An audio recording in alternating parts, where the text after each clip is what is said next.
អ្នកនរគ្នាកំពុងស្វែងរកព័ត៌មានឱកាសការងារមែនទេមើលវីដេអូនេះឲ្យចប់ដើម្បីទទួលបានព័ត៌មានឱកាសការងារ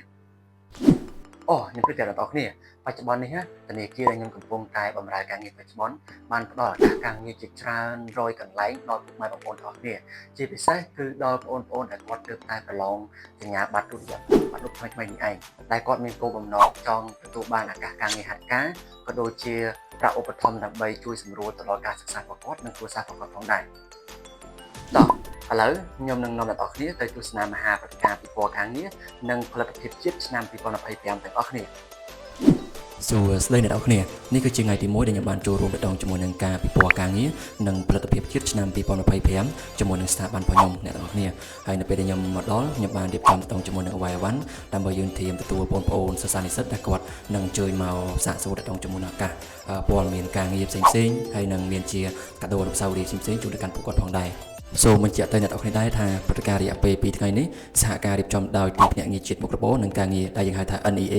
សហភាពសហព័ន្ធយុវជនកម្ពុជាសសយករាជធានីភ្នំពេញក៏ដូចជាសមាគមវិញ្ញាណភ័ណ្ឌផ្សេងៗនិងទីភ្នាក់ងារសហប្រតិបត្តិការអន្តរជាតិដែលមានការជួយឧបត្ថម្ភគាំទ្រដោយក្រុមហ៊ុនសហគ្រាសក្រសួងស្ថាប័ននិងគ្រឹះស្ថានអប់រំបណ្ដាលមួយចំនួនប្រមាណជាង150និងមានស្តង់ចំនួន187ស្តង់អ្នកនរគ្នា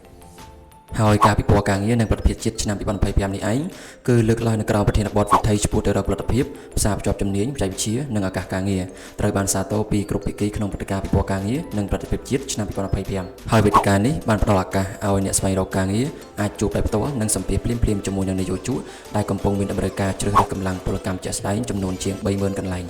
ទន្ទឹមនឹងនេះវាគ្មិនជាច្រើនរូបបានចែករំលែកបទពិសោធន៍ក្នុងការចាប់យកអាជីពចំណេះដឹងចំណេះធ្វើសម្ដៅដល់ការបណ្ដុះបណ្ដាលគំនិតកែប្រែឥរិយាបថនិងបង្កើនការយល់ដឹងអំពីផលិតភាពនិងការប្រកួតប្រជែងកន្លងទៅនេះក្រសួងការងារនិងបណ្ដុះបណ្ដាលវិជ្ជាជីវៈបាននឹងកំពុងបន្តកិច្ចសហការជាមួយនឹងក្រសួងស្ថាប័នពាក់ព័ន្ធរដ្ឋបាលរាជធានីខេត្តអាជ្ញាធរមូលដ្ឋានក្នុងការសម្របសម្រួលរកការងារជូនប្រជាពលរដ្ឋជាពិសេសបងប្អូនពលករដែលវិលត្រឡប់មកពីប្រទេសថៃដោយគិតមកដល់ត្រឹមខែតុលានេះសរុបប្រមាណ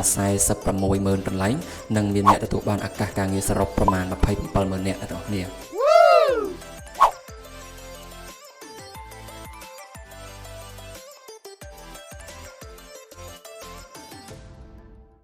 អូខេអញ្ចឹងអ្នកនរគ្នាអាចធ្វើការ inbox នៅក្នុងវីដេអូក៏ដូចជា comment នៅក្នុងវីដេអូនេះបានហើយខ្ញុំនឹងទម្លាក់ link Telegram របស់ខ្ញុំនៅក្នុងវីដេអូនេះដើម្បីផ្ដល់ភាពងាយស្រួលដល់អ្នកនរគ្នាក្នុងការសាកសួរព័ត៌មានឱកាសការងារបន្ថែម